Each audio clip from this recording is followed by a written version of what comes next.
Hola, hola, ¿cómo andan? ¿Qué dicen todos por acá? ¿Cómo están? Nuevamente en un nuevo vivo con la tercera parte de Geometría Sagrada. Así que si no viste parte uno, parte 2, te recomiendo ponerle pausa a este video, andate a mirar esas dos partes porque así vas a comprender aún más todo esto que estamos recordando entre todos. Así que un tema maravilloso que a mí me encanta, me encanta. La primera parte estuvimos viendo los orígenes de la geometría sagrada, cómo nacía esto con el espíritu, toda la parte egipcia. En el segundo encuentro, cómo se relacionaba la geometría en el comienzo de la vida nuestra y de cualquier ser vivo. Y en este encuentro vamos a ver cuál es la relación que tiene la geometría sagrada con nosotros, con nuestro cuerpo y con todo nuestro entorno. Así que comencemos. Para eso les traje unas diapositivas para hacerlo un poquito más dinámico. Así que bueno, ahí estamos. Miren, en este cuadrito que ven en pantalla hay tres columnas.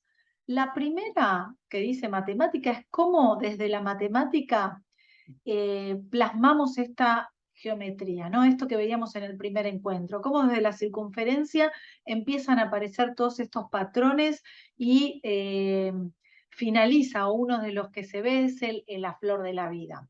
En la columna del medio vemos desde la astronomía, que también esta geometría la utilizamos y es un patrón para, por ejemplo, formar galaxias. Y en la última columna vemos la biología, cómo desde la geometría también reconocemos y encontramos el patrón de creación. Entonces, fíjense la similitud entre estas tres columnas. Es realmente impresionante. Podemos decir que todo el universo está formado por una o por más formas geométricas sagradas, que son también estos sólidos platónicos que veíamos en los otros encuentros. Es decir, que las formas geométricas son componentes básicos de toda la existencia. Entonces, geometría sagrada y matemática fractal, ambos son el lenguaje que utiliza el universo ¿para qué? Para diseñar por un lado y para manifestar en lo que es la materia. Es como si dijéramos que es el lenguaje de la creación. Pero ¿qué pasa?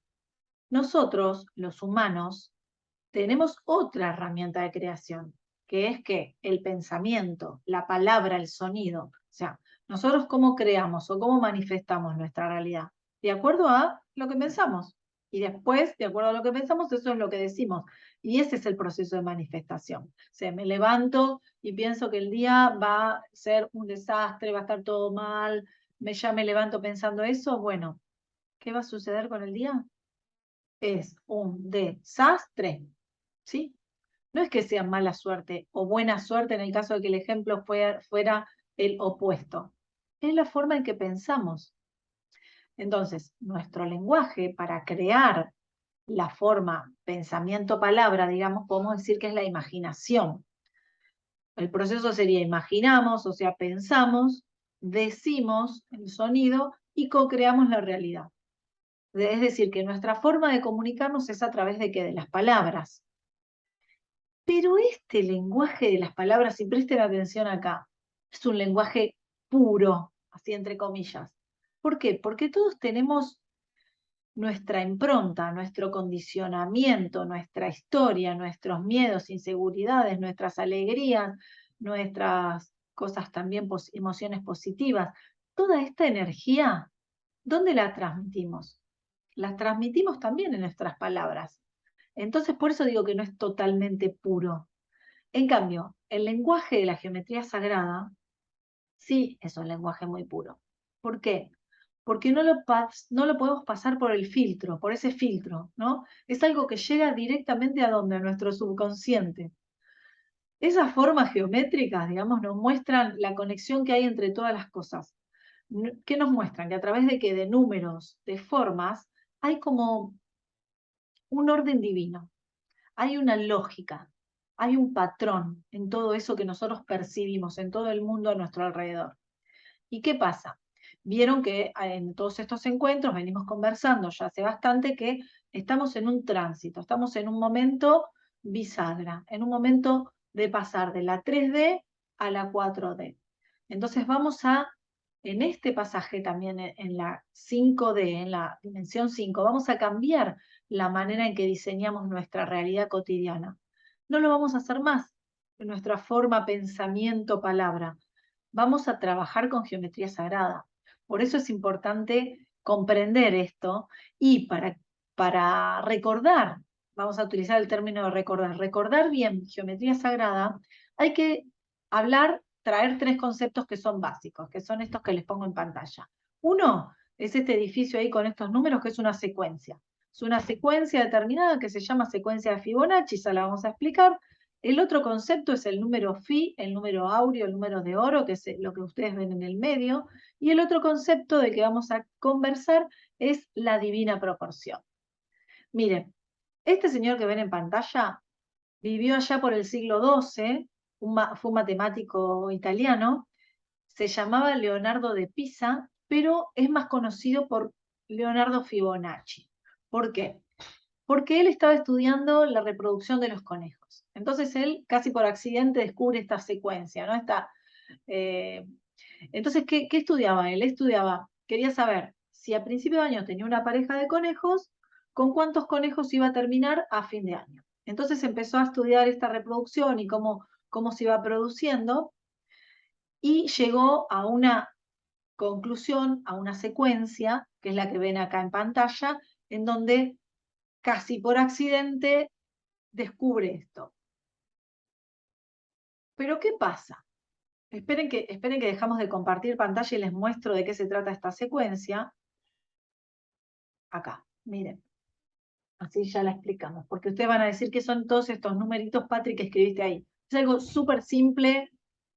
Vean que acá se los recuerdo y van a ver cómo es una pavada. Miren, se arranca con los dos primeros números, que son el 0 y el 1. Entonces, ¿de qué se va a tratar la secuencia? Ahora tengo que poner el número siguiente, por eso es una secuencia, un número va detrás del otro. Comenzamos con el 0 y el 1. ¿Y cómo voy a obtener el número que sigue? ¿Al azar voy a escribir cualquier número? No. Sigue un patrón, sigue una lógica. ¿Y cuál es ese patrón? ¿Cuál es esa lógica? Que el número que sigue va a ser la suma de los dos números anteriores. Y siempre va a ser ese patrón.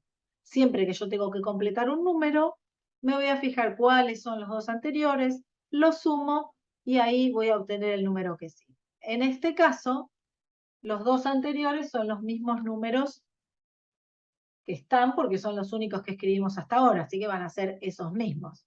Es decir, que el número que sigue va a ser la suma del 0 y del 1. Y en este caso va a dar 1. Ahora, para obtener el que sigue, ¿qué tengo que hacer? Seguir el patrón, que es sumar los dos últimos números. El 1 con el 1 me va a dar 2. Para obtener el que sigue, sumo los dos últimos, que en este caso son estos dos. El 2 más el 1, 3. Y así sigo sumando, ¿no? Ahora el 3 más el 2, 5. Ahora sumo el 5 más el 3, 8. Ahí voy con el 8 y el 5, 13. Ahora con el 13 más el 8, 21. Y ahora voy con el 21 más el 13, 2 y 1, 4, 3, 2 y 1, 3, 34. Ahí me la acordé. Y así, tiki, tiki, tiki, tiki, tiki. Le vamos a poner puntos suspensivos. ¿Por qué? Porque puedo seguir hasta el infinito. Esta es la secuencia que hablaba Fibonacci. Vamos a volver a compartir. Acá, compartir, lo tenemos al señor. ¿Y qué pasa? ¿Solamente se daba esto con la reproducción de los conejos? No. Él empezó a observar la naturaleza y se dio cuenta que en otros lugares de la naturaleza también se seguía un patrón. La naturaleza que creaba con un patrón. Imagínense lo que fue haber descubierto. Miren, si vemos las flores, rara vez, casi nula, creo que no van a encontrar una flor que tenga una cantidad de pétalos que no coincida con esta secuencia de Fibonacci. Ven, acá les traje algunos ejemplos. Una flor de un pétalo, de 2 pétalos, de 3 pétalos, de 5, de 8, de 13, de 21, de 34, y así pueden seguir, y las invito a buscar flores, que aparte que es un ejercicio hermoso, ¿no? De paso pueden oler su aroma y se pueden maravillar con sus colores y con su forma. Y fíjense que siempre, siempre, siempre van a encontrar esta secuencia. Es decir, que no va a haber una flor de cuatro. ¿Vieron el pétalo ¿cómo es? De 4 hojas? Bueno, no me sale. Siempre va a seguir esta secuencia. No solo en las flores, por ejemplo, les traigo el ejemplo de los árboles. ¿Cómo crecen los árboles? Bueno, siguen un patrón, siguen una lógica, y es la secuencia de Fibonacci. Por un lado, acá vemos dos partes. Por un lado, la cantidad de ramas que se va desarrollando, y por el otro, el grosor de esas ramas. Miren, acá les puse, bueno, un ejemplo de un arbolito, y ven que yo hice líneas así horizontales, y puse 1, 2, 3, 5, bueno. Así puse la secuencia de Fibonacci. ¿Qué quiere decir? Quiere decir esto. Cuando vemos un árbol, ahora lo pueden imaginar, mírenlo acá y después busquen un árbol y fíjense si cumple con esto. Arranca con ¿qué? Con un tronco. El tronco es único, es uno. Y después ese tronco se va a ir abriendo en distintas ramas. Pero ¿qué pasa? Cuando está acá ese único tronco, ¿el árbol se abre de ahí en 8 ramas? No, no arranca de 1 a 8. Está con un tronco y la mayoría, por lo general, por decir en el 99% de los casos, se abre en 2 ramas. Después que tiene esas 2 ramas, no pasa a 13 ramas, se va desarrollando en 3 ramas. Después que tiene esas 3, pasa a 5, ¿ven? Por eso yo acá les hice estas líneas horizontales, para que se note esto que estoy contando. Después a 8, después a 13, después a 21, y así.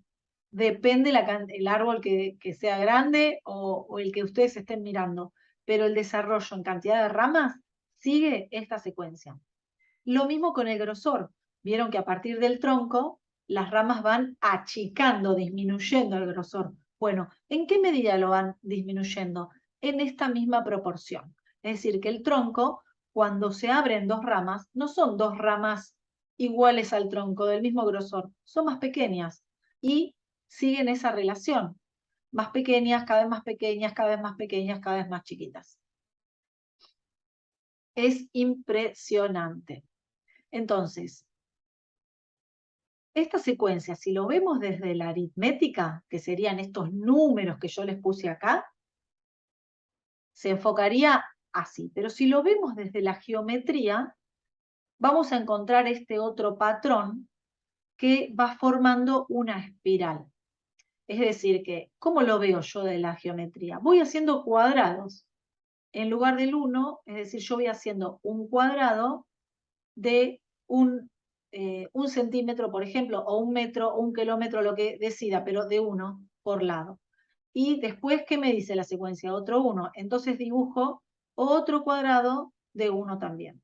El siguiente, ¿qué es? De 2. Entonces, ven, la suma de estos dos lados me va a dar 2. Entonces ahí hago otro cuadrado de 2. Después sigue el 3. O sea, el lado del cuadrado va a tener la longitud según lo que diga la secuencia. Y así, 3, después 5, después 8, y podría seguir con 13, 21 y así hasta el infinito. Si yo voy uniendo esos vértices, esas diagonales, no vértices, esas diagonales de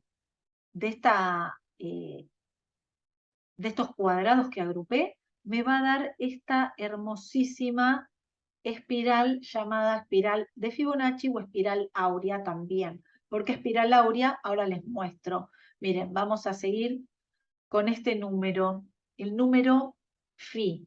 Ahí yo lo puse en un círculo, perdón, simulando oro, porque también se lo llamaba el número de oro, el número mágico, el número divino. Bueno, recibió un montón de nombres, ¿no? Porque la verdad que estaban fascinados con este número en la antigüedad. Lo representaban con esa letra que ven ahí, que es la letra griega, que se llama Phi, y es ese número que ven en pantalla, que es 1,61839 y así sigue hasta el infinito con decimales. Es un número irracional. ¿Por qué? Porque no es entero, digamos, porque tiene coma. Es el 1 seguido de todos esos decimales hasta el infinito. Y este número tiene propiedades muy interesantes, y vamos a empezar con 2 propiedades simples para que tengan dimensión de qué se trata. Miren, fíjense este cuadrito que yo les puse acá abajo. Acá en el medio está la letra Fi y está ese número, que es el número áureo, el número que estamos viendo, que es 1,618 y todos estos decimales. Pero si yo ese número busco el cuadrado, ¿qué es el cuadrado? Es multiplicar el mismo número por el mismo. Es decir, 1,618, etcétera, etcétera, por 1,618. Si yo hago eso, obtengo un número cuyos decimales corresponden al mismo número phi. Fíjense el de arriba, 2, y los mismos decimales. Pero si yo hago otra operación y quiero buscar el inverso a ese número phi, también obtengo otro número cuyos decimales son los mismos. Esto es algo que en matemática no se da con ningún número. O sea, es el único número que cumple estas propiedades. ¿Y qué significa esto de 1,61? ¿Qué es? Es la relación. Es la relación que hay entre dos cosas. En este caso, entre dos segmentos. Pero podría ser entre dos lados. Ahora lo vamos a explicar con segmentos para que sea más simple. Es decir, que este segmento amarillo es 1,61 veces más grande que el rojo. Podría ser si estaría en la mitad, por ejemplo, el 50% más grande, un 50% o un 10%. En este caso es 1,61. Espere que dejamos de compartir. Ahí, y vamos de nuevo a la pizarra y lo contamos, lo recordamos de manera súper simple. A ver si el verde, pero el verde no se va a ver tanto, vamos con el azul. Miren, tenemos esta recta que mide lo que nosotros queramos. No se va a tratar ahora de la medida, porque se trata de la relación, de la proporción que hay entre dos cosas, independientemente de la medida. Yo puedo cortar la recta en cualquier lugar. Si yo la cortaría en la mitad, sabría que la relación entre los dos segmentos que se van a formar sería de un 50%. Bueno, por lógica, ¿no? Si también podría cortarla teniendo una relación de un 10%, donde el segmento más grande sea un 90% más grande que el chiquito, o el chiquito sea un 10% más pequeño que el grande. Pero yo voy a cortar la recta en un lugar, que ahora lo voy a marcar al azar, ¿no? Pero a modo explicativo, en donde tenga la relación del número áureo. Es decir, que el segmento mayor, que es este, le vamos a poner el segmento A, que le vamos a decir el más grande, muy original yo, el más grande, y acá vamos a marcar con otro color, que es el rojo, que sería este otro segmento. Lo remarco porque anda ya más o menos el rojo, ya está pidiendo reposición. A ver, ahí se ve. Bien, se ve. Este que le vamos a decir que es el B, y lo vamos a llamar el más chico, el segmento más chico. Bien, entonces, ¿cuál va a ser la relación que exista entre este segmento y este? Que A es 1,61 veces más grande que B. Ahí decimos que se cumple la proporción áurea. Pero ¿qué pasa? También, miren qué interesante esto. Si yo tomaría la recta total, es decir, la que todavía no la partí, este sería el segmento más grande. Si yo lo comparo con el más chiquito que le sigue, que sería el A, voy a obtener la misma relación. Es decir, que este segmento más grande es 1,61 veces más grande que el A, que es el que le sigue en tamaño. Y así podría seguir hasta el infinito. ¿Y qué pasa? Si yo, esperen que vengo acá, explico, recordamos otra cosita y ya vamos a volver a compartir.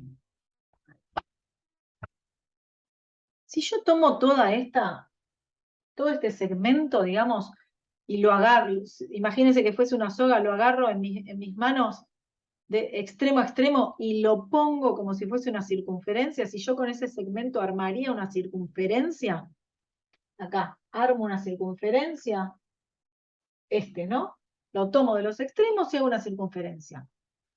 Entonces voy a tener toda la circunferencia, que es 360 grados, ¿recuerdan? 360 grados, que mide y voy a tener esta pequeña parte, la vamos a representar así, por ejemplo, con este pedacito. Este pedacito es el que yo había separado, el rojo, ¿no? Ahí. Este pedacito me va a quedar un ángulo, si yo quiero saber el ángulo, de, por ejemplo, 137,5, ¿no? ¿Qué sería? Sería la misma relación, ¿no? La relación del número áureo, porque 137,5 sería respecto de que de 360. 360 es 1,61, etcétera, etcétera, veces más grande que el ángulo de 137. ¿Sí? ¿Cómo vamos hasta acá? Esperen que volvamos a compartir, ¿no? Que vamos donde nos quedamos, así esto mismo, acá, lo explicamos. A mí me gusta compartir, a mí me gusta explicar en pizarra porque me siento como que estoy siendo un poco más práctica, ¿no? Pero bueno, también lo preparé acá, pero quería contárselos antes. ¿Ven? Es esto que yo les explicaba en la pizarra. Tengo una soga, la puedo partir en cualquier lugar, pero la voy a partir, la voy a cortar en un lugar exacto donde me dé esa relación, donde el segmento más grande, ¿ves? Obtengo dos segmentos, el grande lo pinto de amarillo, el chiquito de rojo, y el segmento más grande es 1,61 veces más grande que el chiquito. Y después, ¿qué me pasa? Si tomo la totalidad, va a suceder lo mismo. La totalidad de la soga sin cortar va a ser 1,62, acá está redondeado, pero es 1,6180, 1,62 más grande que el más chiquito que le sigue, ¿sí? Y acá está el ejemplo de la circunferencia que veíamos recién, ¿ven? El segmento, cuando yo lo hago circunferencia, esa partecita me queda un ángulo de 137. Entonces, esto mismo yo lo puedo hacer trazando rectángulos áureos, por ejemplo. Miren, acá se los voy a explicar. Si yo, en lugar de acá trazar segmentos, trazaría rectángulos con esta misma proporción, esperen que dejamos de compartir y después hacemos el mismo ejercicio que antes. Miren, en lugar de acá hacer esto, de hacer una circunferencia, sigo con mi segmento. Ahí está, ¿se ve? Bien. Yo sigo con esto. Y en lugar de agarrarlos por los extremos como hice recién y juntarlos en una circunferencia, voy a armar un rectángulo. Es decir, un rectángulo, ¿se acuerdan que tiene 4 lados? Dos que son iguales y los otros dos son diferentes pero iguales entre sí. Entonces esto ya me va a servir. Puedo tomar este lado hasta acá, ahí se lo hacemos parecido como una parte del rectángulo, y la otra parte del rectángulo, acá lo voy a hacer a ojo, obviamente, es para explicar, no lo vamos a hacer. Y esta parte va a ser la otra parte del rectángulo. Ahí está, ahora creo que se quedó sin, no quiero que esto se caiga, ahí lo voy a tener, estoy empezando y se resbala, ahí.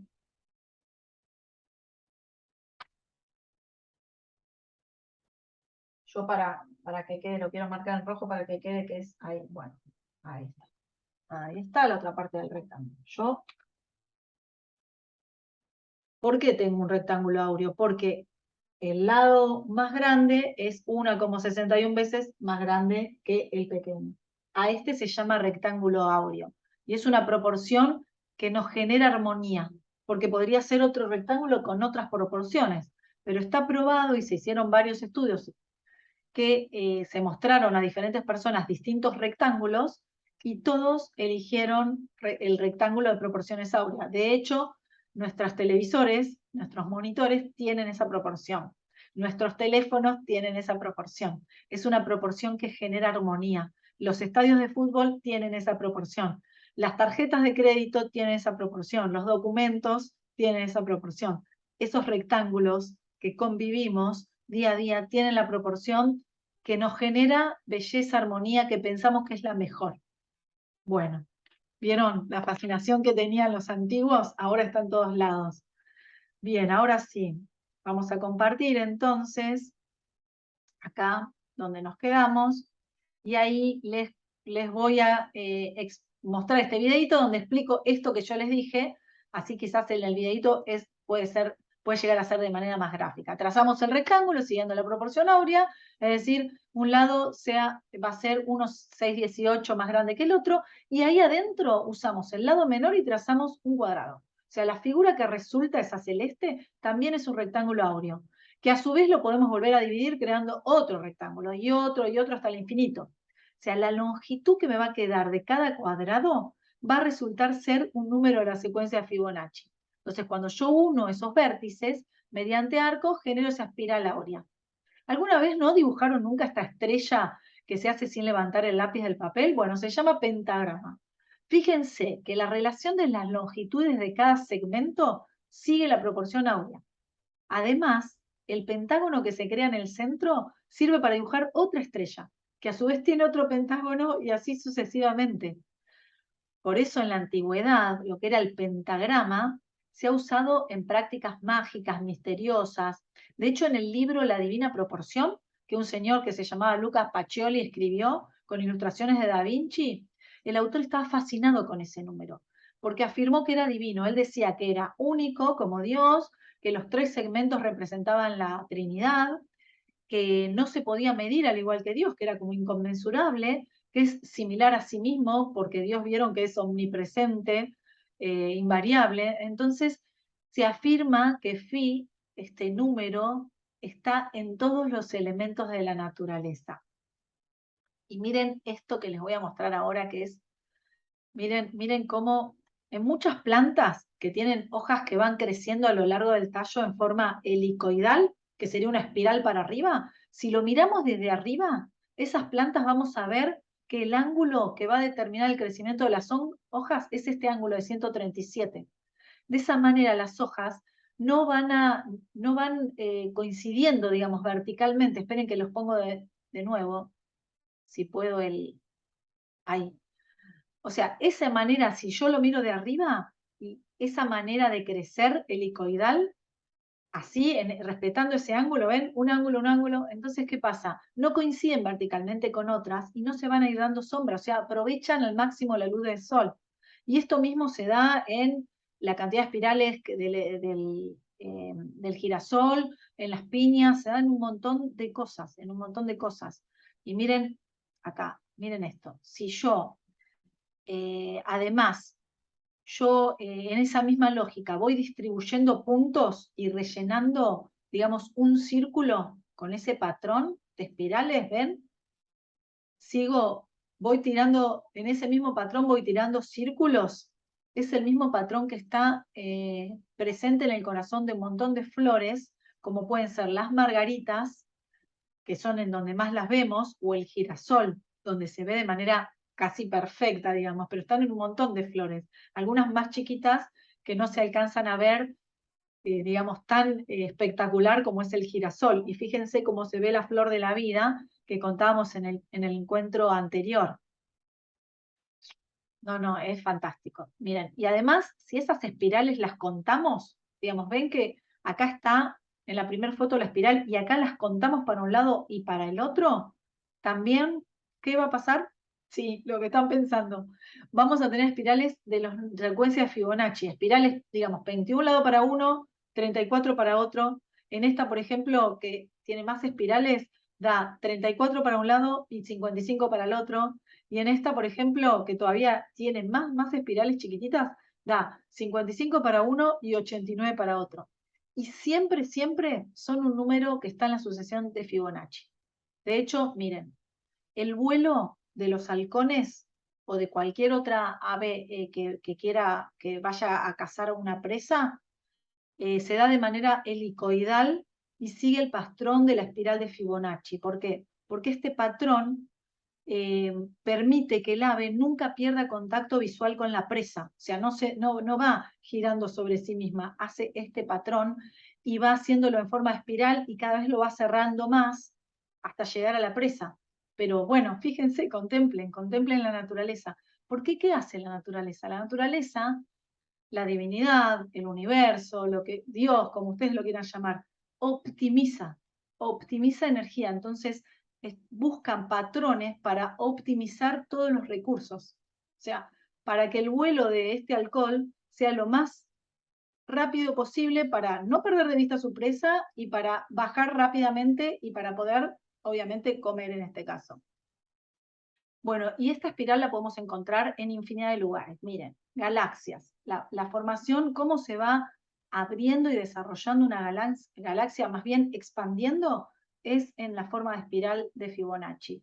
Los huracanes, por ejemplo, los vientos, ¿vieron cuando se ve la imagen del huracán? Bueno, forma esta espiral. Bueno, en los girasoles, las flores ya los dijimos. En las olas del mar, la ola, la forma de la ola, tiene esa espiral. Las flores, las plantas, bueno, las piñas, un montón de cosas que la verdad uno no deja de maravillarse. Es realmente hermosísimo contemplar esto que te, te genera belleza, te genera armonía, te genera paz. No sé si lo sienten con solo mirarlo, ya es algo que se siente. Bueno, también lo podemos ver en donde nuestro ADN, el ADN, la forma en que se va expandiendo y creando es en la forma de espiral de Fibonacci. Cuando nosotros cerramos este cierre de puño en nuestras falanges, también lo hacemos y bueno, en el oído, ¿no? Es sorprendente. O sea, cuando nos ponemos a observar con detenimiento la naturaleza y las similitudes que encontramos, para mí, según mi visión, es el reflejo de la perfección. ¿Qué quieren que les diga? Es mi visión, no dejo de maravillarme y asombrarme. Bueno, también está presente en lo que es arquitectura. ¿Por qué? Porque, ¿qué pensaban? Que pensaban en la antigüedad y ahora también, acá no puse imágenes de arquitectura moderna, pero también, ¿qué se piensa? Que cuando uno imita el patrón de cómo va creando la naturaleza, uno al contemplar estas obras de arte no sabe explicar bien por qué, pero se genera una sensación de belleza, de armonía, de que está todo bien. Eh, Fíjense también en la pintura, bueno, en la escultura, que acá no les puse, pero hay un montón de esculturas que van respetando esta secuencia, ¿no? Y también las marcas, los logos de las marcas, ahí están viendo marcas muy conocidas, no lo hacen así nomás, van respetando esta secuencia, van respetando esta espiral, ¿no? Esta proporción que diseñan y que uno no sabe por qué, pero les gusta, bueno, esto podría ser un poquito de explicación. Bien, bueno, vamos entonces a la tercer como es el tercer concepto que teníamos que entender, ¿se acuerda? Espiral de Fibonacci, número phi, y ahora vamos a este concepto que es el dibujo más famoso de la historia, y acá vamos a hablar un poco de proporción divina, proporción áurea, la divina proporción. Les voy a dejar así de compartir y les voy a mostrar acá. Miren, acá tengo un libro, bueno, no lo voy a agarrar porque el libro es gigante, es este que ven acá, pero como el libro viene con una tapa, así que, bueno, es un libro de Leonardo, que está toda la obra pictórica, artística, bueno, toda la obra de Leonardo, que la verdad que es un personaje que a mí me fascina desde siempre. Ya voy a ver si uno de los encuentros hablamos de Leonardo, porque la verdad todos los aportes que hizo son impresionantes. Yo creo que estaba guiado, sí, realmente canalizó, realmente, bueno, es para otro momento. Lo que vamos a hablar ahora de esto. Miren, esto que dibujó Leonardo acá, ahí, no sé si lo ven. Ahí está. Este dibujo se llama El hombre de Vitruvio.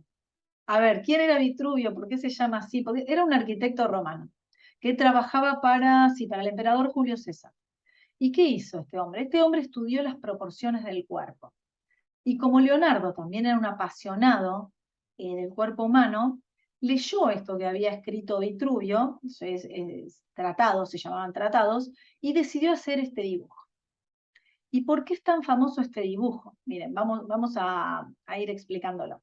Acá Leonardo dibuja un hombre, ven, en dos posiciones. La primera posición, el hombre está así, con los pies, digamos, las piernas juntas y los brazos en cruz. Esta es la primera posición.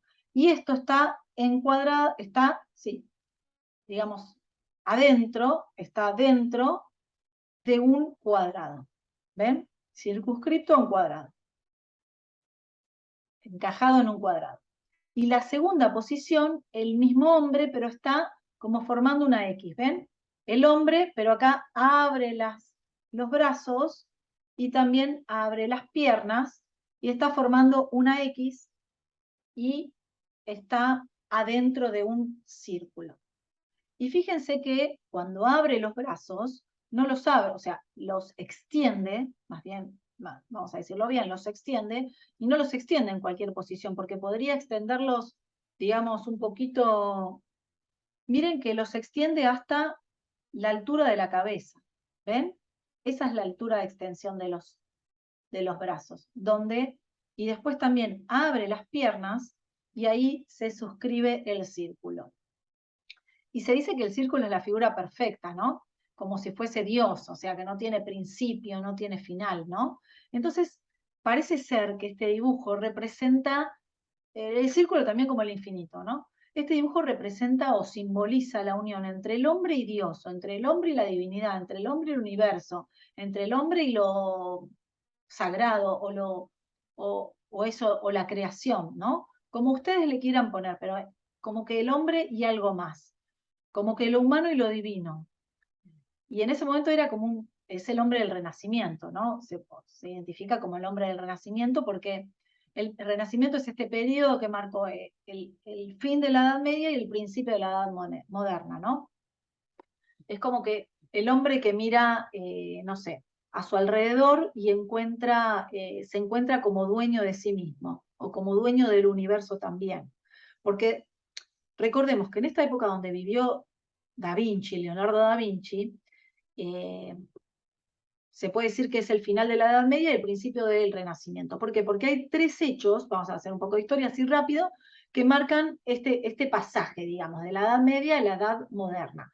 Primero, la invención de la imprenta. ¿Se acuerdan que antes la cultura, o sea, esto permite que la cultura se difunda de manera más masiva, porque antes, ¿qué pasaba? El conocimiento estaba reservado a unos pocos, o se transmitía de manera oral, vos tenías que ir a un maestro que te forme, sí, que te instruya, que te forme, que te dé el conocimiento, o si no, estaban los escribas, ¿no? Las personas que con escritos a mano iban transmitiendo este conocimiento. Entonces, cuando se inventa la imprenta, bueno, fue como una revolución, porque ya pasó el conocimiento de estar reservado a unos poquitos a empezar a masificarse. El otro hecho fue la caída de Constantinopla, o sea, a mano de los turcos. Eso, ¿se acuerdan? Lo habremos estudiado en el colegio. Bueno, pero ¿qué pasa? Constantinopla es hoy la ciudad de Estambul. Entonces, esa era una ciudad estratégica. ¿Por qué? Porque unía Asia con Europa. Entonces estaba ahí en el medio. Y el otro gran hecho que pasa en contemporáneo a Da Vinci es el descubrimiento de América. Y a partir del descubrimiento de América el mundo cambió por completo, ¿no? Pasó a ser ya en las extensiones y bueno, todo lo que pasó. Entonces Leonardo vivió en esa época. Hoy este dibujo está en la Academia de Venecia, se exhibe al público cada 2 o 3 años, creo que está guardado en caja fuerte, ¿no? Por el tema del deterioro, y ven que además del dibujo, ahí, ven que hay unos escritos. Acá Leonardo escribió algo, ¿ven? Que hay cosas escritas. Bueno, para explicar ahí vamos a pasar a la diapo, esperen, que vamos a volver a compartir pantalla. Estoy muy dinámica hoy, que comparto, que no comparto, bueno, acá, miren. Bueno, acá. Entonces, vamos a empezar, vamos a la próxima acá. Para explicarle esto, vamos a empezar a leer estos textos. A ver, pero ¿qué pasa? A ver, ¿lo pueden leer los textos? Ahí lo puse más grande así. No se puede leer, ¿no? Estoy haciendo un poquito de trampa. Igual están acá, están igual acá en la figura, ¿eh? Lo que pasa es que yo lo puse así, porque ¿qué pasa? Leonardo escribía con la mano zurda, de derecha a izquierda. Ay, se cayó la tapa. Bueno, no pasó nada. La famosa escritura como especular. Entonces, ¿por qué? Porque para leerla necesitábamos un espejo. Entonces, como no tengo espejo, ahora dimos vuelta a eso y ahora lo vamos a leer. Entonces, dice en su obra de arquitectura que la naturaleza distribuye las medidas del cuerpo humano como sigue. Que 4 dedos hacen una palma y que Miren, ¿ven? 4 dedos, ponemos 4 dedos, es más que obvio, hacen una palma. Sí, esto es algo obvio, ¿no? Pero bueno, ahí arranca, ¿no? Y que 4 palmas hacen un pie. Es decir, que si yo quiero saber la medida del pie, solamente tengo que poner una palma al lado de la otra. Acá, sáquense el zapato, las medias, yo ya lo hice, pruébenlo, da en todos los casos, excepto en los chicos que todavía están creciendo, pero en los adultos da en todos los casos. Así que ahí frenen el videíto, háganlo. Y también dice 6 palmas hacen un codo. Acuérdense que el codo era una medida que se utilizaba mucho antes bueno, para un montón de cosas, ¿no? Bien, a ver, miren, acá. Bueno, esperen que yo les quería compartir. Bueno, vamos a volver, no importa. Vamos a explicar esta. Entonces, fíjense, no sé por qué no me salió. Acá, a ver si me salen estas, esperen. Esperen a ver, porque también les quería mostrar. Bueno, si no se los digo, ¿eh? Sí, está bien, vamos a pasarla porque si no nos va a mostrar de nuevo lo mismo. Miren, estas son otras proporciones que Leonardo describe, que son las proporciones que tiene el cuerpo humano. ¿De qué se trata? Si nosotros tomamos la medida de la cara desde donde parte el pelo hasta donde termina la pera, digamos la barbilla, se dice, es una décima parte de la medida total nuestra, que es también la medida de toda la mano completa, desde el dedo más largo hasta la flexión. Es la misma. Las invito a tomarse esas medidas si quieren. Después, ¿qué otra cosa dice? Que ahora la medida de la cara, pero desde arriba de la coronilla, digamos, de acá arriba toda la cabeza hasta la barbilla, es 1/8 de la medida total del cuerpo. Y también es la medida que va desde el hombro hasta el codo, digamos, hasta estas flexiones. Acá, lo que está marcado acá, ¿ven? Y acá Leonardo que le hace estas líneas, después les muestro en el dibujo que hace esas mismas líneas. Otra cosa que dice es que ahora la medida total desde que empieza el pelo hasta la clavícula es 1/9 del todo el cuerpo. Y es también la medida de el pie completo. Es igual. Esas son las proporciones del cuerpo que está describiendo Leonardo en este dibujo, que es el más famoso de la historia. ¿Qué nos cuenta? Que si tomamos desde arriba de la coronilla hasta el pecho, digamos, hasta la altura de, como ahí marca de los pezones, es 1/4 de la totalidad del cuerpo. Y es también 2 medidas más. Es la medida del ancho del hombro, que también es de hombro a hombro, también tenemos 1/4. Y desde el codo hasta la punta del dedo más largo, también tenemos 1/4. Todas esas medidas coinciden. Y después, lo que es el rostro, tienen una proporción que es la frente, después de la nariz hasta la terminación de la nariz hasta la barbilla, se puede dividir en 3 partes casi simétricas e iguales. ¿Qué pasa con las manos? Miren, acá hay una radiografía. Fíjense qué pasa con las manos, las proporciones. La longitud del metacarpo, que es esto de acá más largo, acá lo que yo marqué con 8, es igual a la suma de las 2 falanges que se llaman proximales o algo así, que son las 2 falanges que siguen. Y la longitud de la primer falange, o sea, de esta, que marqué como un 5, es igual a la suma de las 2 falanges que se llaman digitales, de las 2 más chiquitas. ¡Ah! ¡Qué tool esas proporciones! Impresionante. Entonces, miren, acá les traje ya marcado para no extendernos más. ¿Vieron que yo les dije que si el hombre está con los brazos extendidos y los pies y las piernas juntas, se está formando un cuadrado?